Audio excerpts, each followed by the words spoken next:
Yawanenje Theodore Maripangu Christian yamaze gusinyira ikipe ya Jamus. Numwe bakinnyi bavuga ko azinjira mu ikipe ya Rayon Sport, ariko Jamus yemeye gutanga agatubutse amafoto yacicikanye ari kumwe na manager. Inkuru nini turi bugaruke muri Rayon ni ya Basane, ariko nababwira ko umuwinga Rayon Sport yashakaga ashobora no gukina nka nimero 10 Yawanenje Theodore Christian Maripangu yamaze gusinya muri Jamus yo muri Sudani, azajya hembwa ibihumbi 4 by'amadolari buri kwezi. Yasinye imyaka 2 ari kumwe na agent we Karenzi. Ejo twaravuganye na Karenzi Alex, bari kumwe. Amafoto rero mwaje kubona baya bafotoye ku munsi w'ejo, ari muri ikipe nyine ya Jamus. Ubwo Rayon Sport igomba gushaka undi mukinnyi, kuko yari yamaze kuvugana na Maripangu, ubwo ntibikunze. Maripangu ayo bamuhaga ari make, umushahara w'igihumbi $1 ku kwezi, agiye guhembwa 4, bashaka umuyumbi 20 bya Rokritoma mu gihe cy'imyaka 2. Uteranyije amafaranga ya Rayon Sport n'amafaranga ya Jamus, aya Jamus hafi akubyere nka Rayon Sport kabiri, uteranyije ibyo rero yari kuzamura muri iyo myaka 2. Ni mukinnyi mwiza, mutoza Kasa, mutoza Jamus. Uziko buri Kasa amaze kwegukana ibikombe 3 kuvagira muri Jamus, handi imyaka 2 aramarayo cyane. Amaze kwegukana ngo bazanakina Confederation, amaze kwegukana igikombe cy'igihugu, yegukana igikombe cya Super Coupe y'Ijuba, burya Super Coupe y'Ijuba na Super Cup noneho ya South Sudan muri rusange. Urumva ko tuno dukombe tuba ducaracara kuri Kasa, aratwegukana cyane. Igikombe bagiye kurwana nacyo Returu ni championa, ubwo niho Maripangu azabafasha. Aho Rayon Sport ntago bikunze, ariko na Kensi nawe ubwo nagasogi birayireba, nawe ntabwo abonye amafaranga. Kensi wambwiye yuko uyu musore yamubabaje cyane, ngo yamukuye mu cyaro cy'iwabo, ari wa musore utazi n'uburyo icyo bita table manners. Ntiyarazi ko bafatira icyuma iburyo, ifurusheti iri ibumoso. Ntiyarazi no gukoresha zano toilette za kizungu. Zingizi kabisa amakuru yashyiraga hejuru hariya. Nerazi ko babanza kurya potage imbere y'ibindi byose. Kenisi yaramusirimuye mu bintu byose, ariko umwana agiye nyine nta kintu amukuyeho. So no mupira nyine, ariko papa Maripangu byaramubabaje. Ni umuntu akundaga Kenisi, yajyaga amwereza impano za biriya bintu bibajwe. So ni umuntu rero wabwiraga Maripangu ati uriya mugabo yaratubaniye, gira ikantu musigira ku birangiye. Kenisi azikorera abakinnyi pe, Kenisi azikorera abakinnyi, azashaka undi. Nibyo umuntu witwa Basane. Twihuta Bareyo mwitereke, murahari nshuti zanjye mfura z'i Rwanda, kwizigira. Basane ego bivuga ko yagiye mu biruhuko, ariko ngo yagiye afitanye ibibazo na Rayon Sport. Ngiye gutangira mbabwira uko Basane yaje mu Rwanda kwanza, ariko rihuta vuba cyane.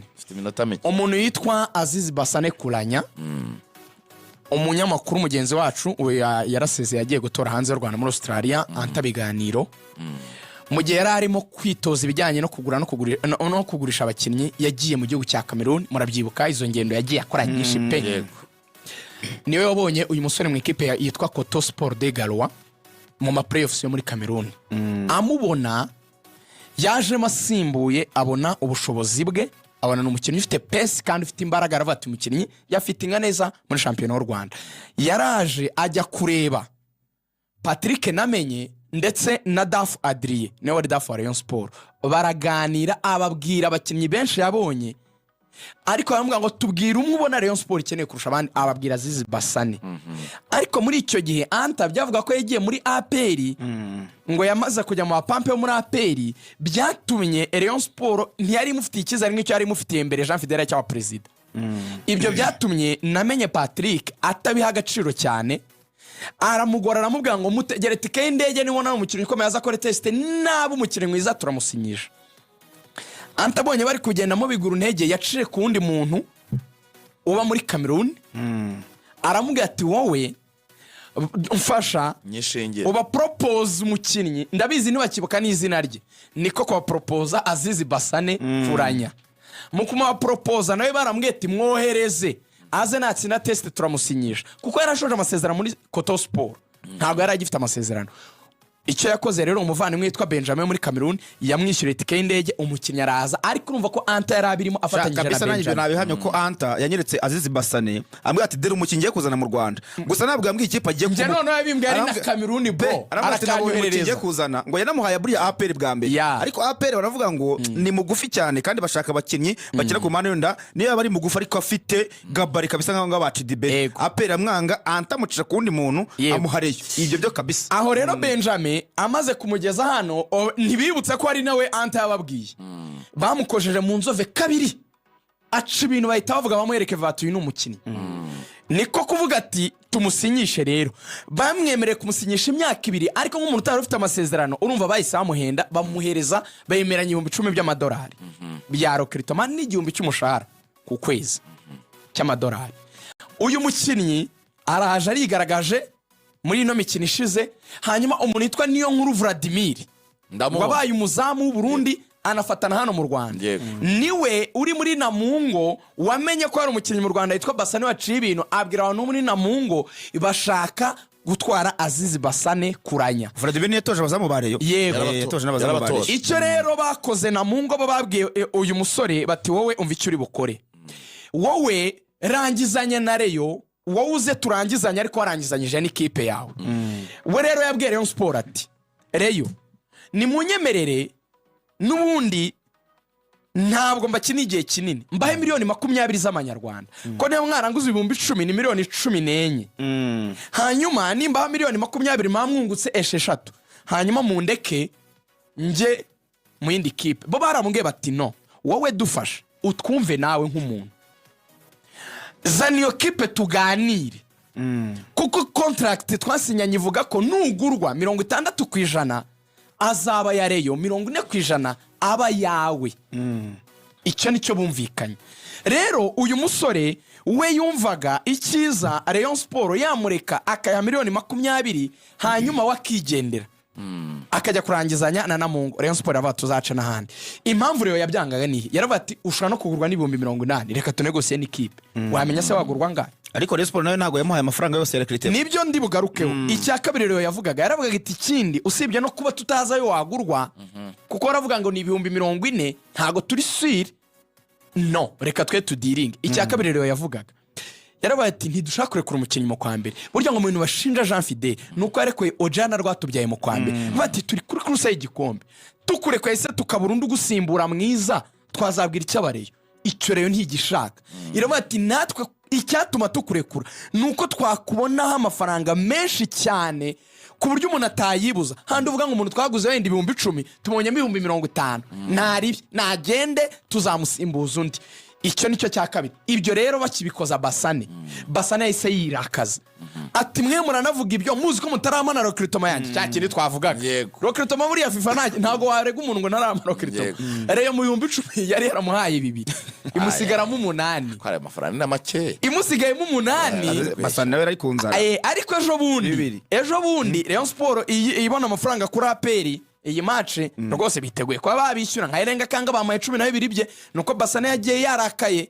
Ariko Rayon Sport ngirashaka kumushyira $8,000 kuri konti kubera ko niwe imari bafite. Niwe wari warakaye rero irashaka kumwishyura ariko yari yarakaye ngo ntabishaka barayashyiraho.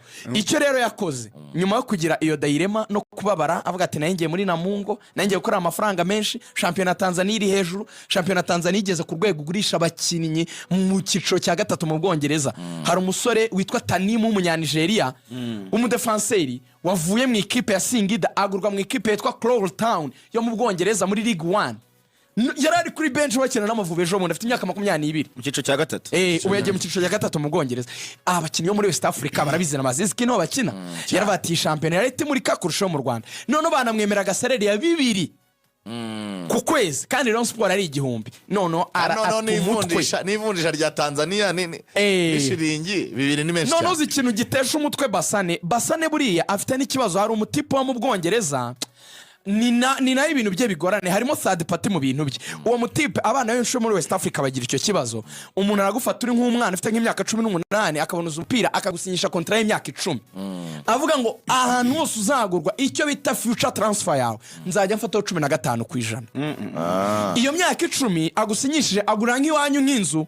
Dufata urugero ufate nk'umwana y'Urubavu muto ufite imyaka 18 umuntu ufite talent nko muri Etincelle ukagura iwabo nk'inzu ya $10,000 Rubavu, ntibabumva ari ibya hatari ya danje, ugahita umusinyisha imyaka 10. Yaza muri APR bamugura $30,000 ugafata 15. Yavamo nyuma y'imyaka 2 bamusinyisha kuri miliyoni 50 wenda agiye hanze y'u Rwanda ugafata 15 yavaye na muri Tanzania ajya hanze y'u Rwanda bamugura 300 by'amadolari ugafata 15 nuko anticipa ukavuga ati uyu muntu ashobora kuza mu mukinnyi wa danje ukavuga ati ikitwa future sales zose zawe nzafata 15%. Basana afite umutipo mu Bwongereza ufata 15% ku mafaranga yose Basana aguzwe none Basana avuga ati mu 10 naguzwe hari 15 y'uyu mutaramo nimwe n'igice noneho hari na Benjamin na Anta nabo bagomba kuryaho sigaranya ngahe ntayo nimundeke ngo ndi transfer mbona ndi mafaranga basi nderateranya utwo twareyo n'utwo twana mungo ngira icyo mbona Basane bamaze kubimwangira rero yahise babwira ngo ngiye ngo Christmas zose ngo nsanzwe nzirira mu rugo abayobozi baramubwira ati dufite match ku itariki enye z'ukwa mbere na polisi ntago wagenda mu minsi ya Noheli ejo bundi Robert Nyaza kuri 28 dusubukura imyitozo kandi nta nubwo tike yawe bikwemerera tike yawe ivuga yuko ugomba kuva mu Rwanda tugomba kugutegera uje tukazana gutegera ugiye champion irangiye ntago twagutegera muri mid season at least iyo bivuga fazare yarangiye none ndacyarimo babyanze yahamagaye Robertinho areba kure aravuga ati uyu mwana afite ibintu byinshi biri kumurwaniramo arababaye yamwihereye urushya atabibwiye ubuyobozi aramwe ati genda n'umuntu nta musaruro wama utatuje genda ugisha inama uganire n'ababyeyi utuze uzagaruke nundi nuko yarabizi ko ntago yagenda Rayon Sport itamuririze nuko rero yamuhaye uruhushya aragenda ubwo bafitanye utwo tubazo na Rayon tugomba kwanza gukemuka.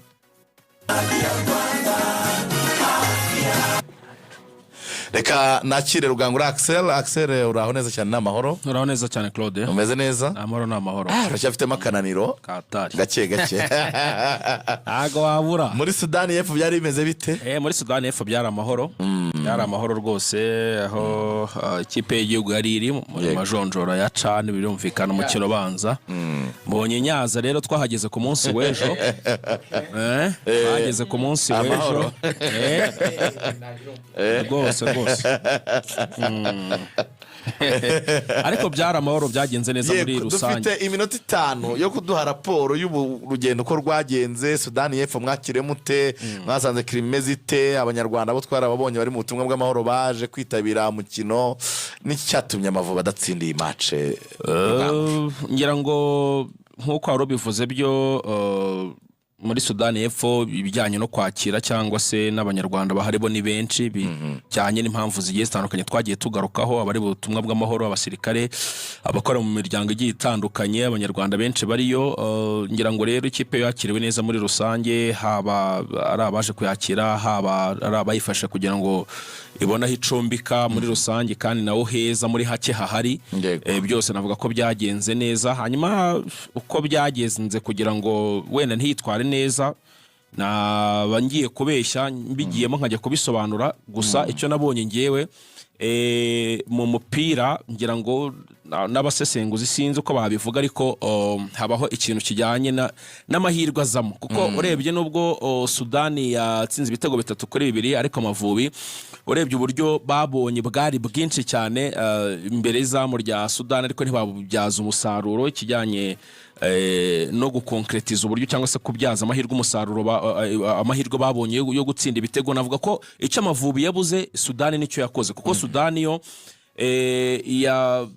yari umugono niko navuga Amavubi na iminota ibanza iterekamo ibitego 2 Amavubi akishakisha Amavubi atangira gutekereza gutangira gukina none no gushaka gutsinda mu minota ya nyuma ngira ngo bakurikiye umukino barabibonye cyangwa se barabyumvishe babona uburyo baza kwishyura ibitego 2 muri 3 ariko Sudani nyine icyo yaturushije uburyo buke babonye bo babubyaje umusaruro kandi ngira ngo muranabyibuka ngira ngo tuvugana na Coach Kasa yari yabigarutseho yaravuze ati ikipe ukuntu imeze kuko Kasa afitemo abakinnyi benshi afitemo abakinnyi benshi ba equipe ya Jamus yarabigarutse avuga ati ikipe ntago inyuma ikomeye pe mushobora kwa mwayinjiza ibitego atariko hagati ariko cyane imbere mu busatirizi bw'ira kipe harakomeye cyane ati ni ibintu byo kwitondera bwo ngira ngo Coach Muri arabibonye ndetse na staff technique muri rusange ibyo guhindura ku mukino wo kwishyura kwa gatandatu imume kuri mu Mavubi ni yihe baravuga bati ikigali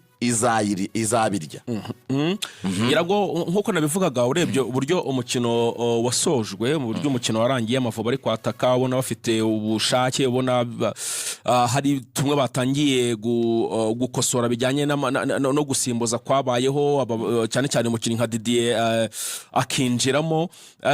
Biragaragara ko i Kigali ikipe ya Sudani rwose ishobora kuzahura n'akazi amwe mu makosa nyine yakozwe naramuka akosowe cyane cyane mu byerekeranye no gukomeza defense, kuko amakuru namenye nuko mu ikipe y'igihugu hari gahunda yo kongeramo abakinnyi nabuze numva mubigarukaho yavugaga ko hinjemo Iradukunda Simeon nibyo ndetse na ubwo Simeon aje gusimbura pasi uyu munsi mu kanya gato mu gitondo arafite kujya guca muri scanner yavunitse yagize ikibazo cy'urutugu ndetse twanaje ahambiriye afite kakano kasa nkaho umuntu yavunitse gatuma nyine adakora mobilize gufka araza guca mu cyo mapasi naho hari ikibazo cy'urutugu Kagege nawe naho hari yagize ikibazo cya dicteri Byiringiro Gilbert uyu mutso mu mayasha ni nacyo kibazo Omborenga yagize afite addicteur ebyiri nyine mu maguru yombi. Urumva rero bagombaga kubona umuntu uza gusimbura Serumogo, ariko koca yanambwiraga ko abashobora no kongera gukora impinduka mu izamu kwa Gadi, bakaza no gukora izindi impinduka bakareba ushobora kuzakina muri axe hariya kwa Aimable. So harimo bashobora kuzahindura ikipe ku rugero nk'urwa 60% ku mukino wo kwishyura. Kuri Kayo rero uje Noheli yegereje ubwo sinzi niba utaduheraho nahinire hafi mbere yuko njye kuri Noheli iriya kipe ya Jamusi mwamuzi ko boss wayo ari boss wa ntuze wa Emirates iriya kampani y'indege ya Leta Zunze Ubumwe z'Abarabu muri Sudani cyangwa muri rusange nibo bayifite. Emirates mwumva rero bora bwatsi bwa Maripangu nemugire ngo ni bine ariko bazabimuhemba bana rucabana na makuru namenye uyu munsi Emirates y'Abarabu ira indege nkire ayihagarariye mu gice iwabo muri Sudani umva n'umugabo w'umukirengwa nacuruza ibintu by'imiti nk'ibi by'aba Fabrice Rice Kigali pharmaceutique arakaza cyane. Ubwo match ni kwa gatandatu nabona n'amatike amaze kujya muri systeme matike ku ikipe y'igihugu ni 1000 ibihumbi 10 ibihumbi 50 ibihumbi 100 muri executive seat ndetse ni miliyoni kuri Skybox batangira bayagura amatike tujye nyuma y'amavubi kanyeri 939 se izabirye reka tugende Rugangura abanza abatunyuzamo kandi twe tuzagaruka mu kazi kwa kane mugere Noheli nziza natwe twebwe ariko nijoro ngene Rugangura turagaruka turabakunda cyane.